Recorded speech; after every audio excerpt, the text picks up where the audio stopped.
going on, guys? Welcome back to the channel. You know who it is by now, Jimothy. So ladies and gents, it feels like an age since I spoke to you guys, and we are back in front of the camera, and I've got a little bit of discussion for you guys now.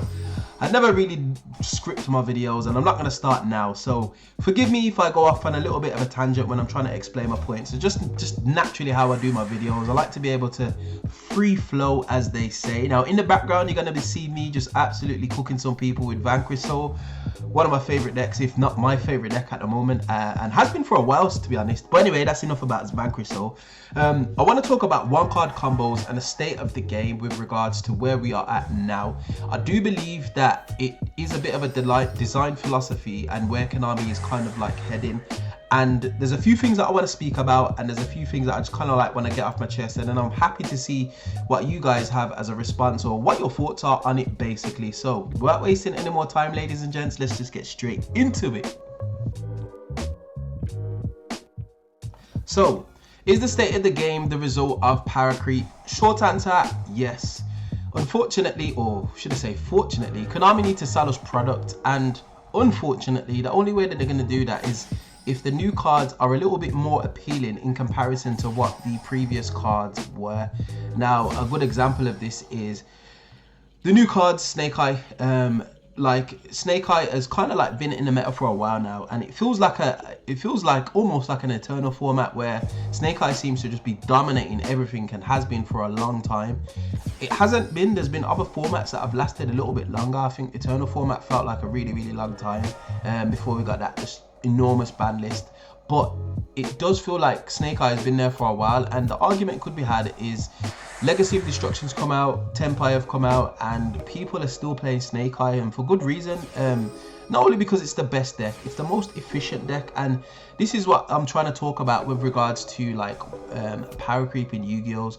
Snake Eyes is a quote-unquote one-card combo where one resolution of Snake Eye Ash will lead you into like +7 in card advantage, as well as an established field, follow-up, and interruptions on your opponent's turn that are multifaceted. Now, the only way that people are going to be excited about getting new cards is if they're a little bit different or a little bit stronger in comparison to the cards that they already control, because the cards that they contain already, if there's no point in upgrading them, why are you going to yearn to buy new product? And ultimately, Konami is a business. They need to make money. They need to make product that's appealing. That's why you're seeing an ever increasing cap in power, basically, because Konami need to be able to print cards that are not way out there in terms of power, but still appeal to the player base to encourage them to buy new cards. Otherwise, people would just settle on what they consider to be their favorite deck and just literally play that. And it's a little bit interesting when I'm seeing people complain about it, because there have been decks that have been released in between like the establishment of Snake Eyes and the state of the meta game where we're at now, and those decks just haven't seen the state of play. Like, for example, I'm gonna pick, I don't know, Ashen is not a strong deck by today's standards. It has some nice quirks, it's got a nice monster, and potentially like 5 years ago, even up to like 4 years ago, it might have even been a really, I don't know, tier 2 deck, a deck that should be considered, basically. And now it's literally like rogue status, and the reason for that is it's just not as efficient as like Snake Eye, for example, where you do not need a plethora of resources to be able to establish the decks or the archetypes game plan. Snake Eye can literally just do everything they need to do off of one card, whereas Ashen, you might need a combination of cards. It might be a 2-card, 3-card combo where you've got to play through a multitude of like avenues before you get to really establish what your end board is, and I feel like Snake Eye just does that on a whim. Now, is the player base at fault? Yes and no. No, in the sense that the player base do not print the cards. Konami print the cards. The player base is just using the resources at their disposal to be able to play the game.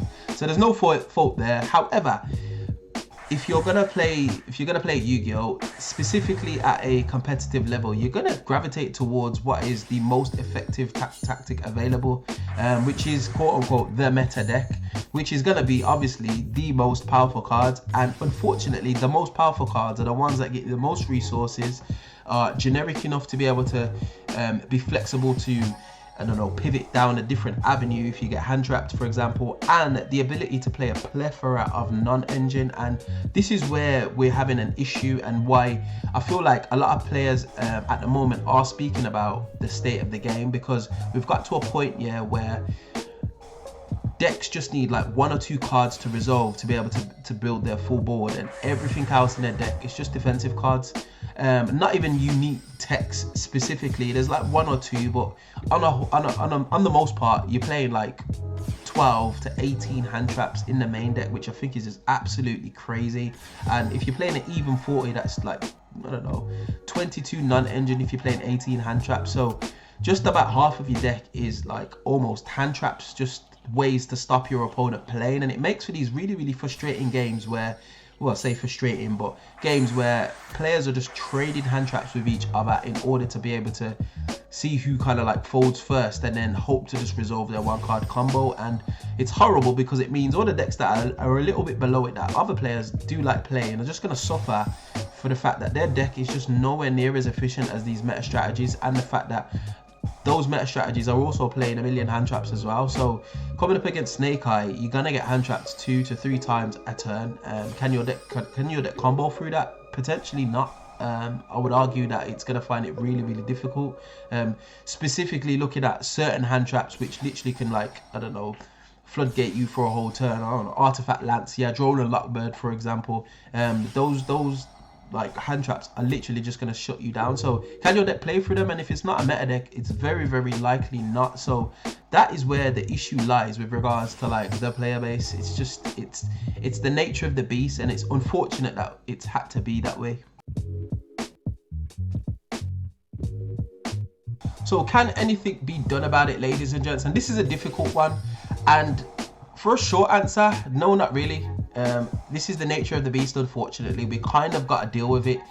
There can be some things that could potentially be done. I mean, Konami have already started to address a few issues within the metagame. Floodgates, for example, generic Omni Negates, which definitely slows down the more meta strategies. However, there's still things that they can do that some rogue decks can't, which is like play through specific hand traps, overextend, and still establish follow-up. But Konami really need to kind of like look at their design philosophy, and it's unfortunate because what will happen is you're going to have Konami release strategies which do kind of hark back to what I'm exactly talking about. So no 1-card combos, not necessarily the insane power of like Snake Eye, for example, where you can just literally have generic cards that just facilitate generic boss monsters that don't lock you into anything and just spit out a whole load of interaction. Decks need to be a little bit more xenophobic, but when that happens, they tend to not be as good as some of the other decks unless they're very, very finely tuned, like Branded, for example. I think Branded is a very, very great example of a balanced archetype. It's really, really strong. We all know the power of Branded Fusion, other than the gimmick Puppet Lock, which is a little bit cringe, but it is what it is. Other than that, I feel like Branded is a really, really strong contender of what I feel like decks should be like. Clear counter, can play through that clear counter. Obviously, it's not optimal. There's no way it's going to be as strong as having an uninterrupted board, but it's still very, very strong. Whereas you've got decks like, I don't know, Snake Eye, for example, which are just completely generic, not xenophobic at all. They don't even have any extra deck monsters, and I feel like that's design flawed for a reason, because it means that the extra deck can be whatever you need it to be, basically. And we've already seen the power of it, how flexible it can be. And with cards like Promethean Princess, which are generic staples, it just means that the deck can overextend, and it means the more xenophobic decks just don't have access to those cards, which then makes that deck a more meta effective strategy. So it's a little bit tough in that sense.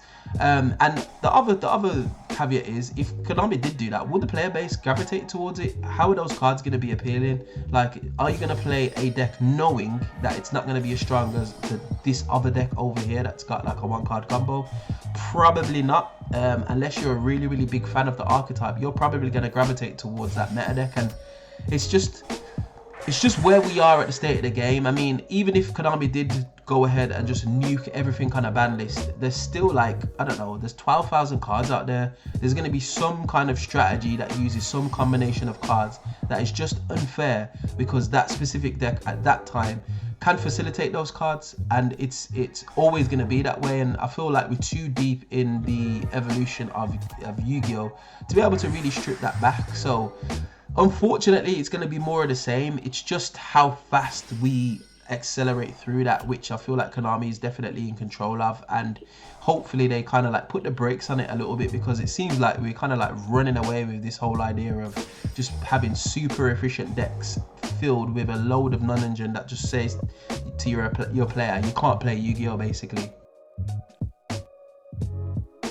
So closing thoughts, one card combos are a thing, and they're probably going to continue to be a thing going forward. So just prepare yourselves that. And do you know what, ladies and gents, I've just kind of gone with the notion of just accepting the game for what it is. There are some parts of it that can be frustrating, but you choose to play this game as an option. Do you know what I mean? This is your hobby. For some people it's a career, but for most of us it is a hobby. So just enjoy it for what it is. It can be a little bit difficult to play at times, and I do encourage you, not so much on a highly competitive level. So if you're going to like YCSs or like national events, then obviously go ahead and play that meta strategy. But if you just want to break from the game, play something that you really enjoy, that's just not meta. I find myself, especially when I get frustrated with the format, I'll just pick something random. Yeah, I'm just going to play this deck today. For example, I took Melodious to locals the other week and I loved it. Like, I've still got the deck, and at some point I'll just take it again. It's not the best deck, it's strong, it's got its own little quirks, quite xenophobic. You do get locked into the Melodious when you resolve certain cards, but it's a fun deck. And when you go with that notion, ladies and gents, it's a lot easier to enjoy the game for what it is. You're gonna lose to Snake Eye, it is what it is. Like, but there's gonna be times when you beat Snake Eye, and you're playing this weird, wacky off-meta deck. And I feel like for myself, that's the way that I choose to enjoy the game, and it could be a way for you guys to approach the game as well. Because I'll be honest, getting bogged down with continuously playing meta can be a little bit frustrating, especially when you feel inside that you're expected to win because you're playing the meta deck, and then when that doesn't happen, you feel so frustrated. You're like, why am I playing this deck and I'm losing to these cards, or I'm losing to this? It's so frustrating, but it's here to stay, ladies and gents. So we just have to be prepared for it. Hopefully the ban list will kind of slow it down a little bit and just allow for a few more decks to be out in the open, but it's probably going to be a theme that's going to be continuing in the future. But anyway, what are your thoughts on the state of the game? Are one card combos ruining the game, ladies and gents? If so, let me know in that comment section below. And we find ourselves at the end of another video. As always, if you did enjoy this content, you know what to do by now. Hit that like button, share, subscribe, all of that beautiful good stuff, and I will definitely see you guys in the next video. Hope you enjoyed. Peace.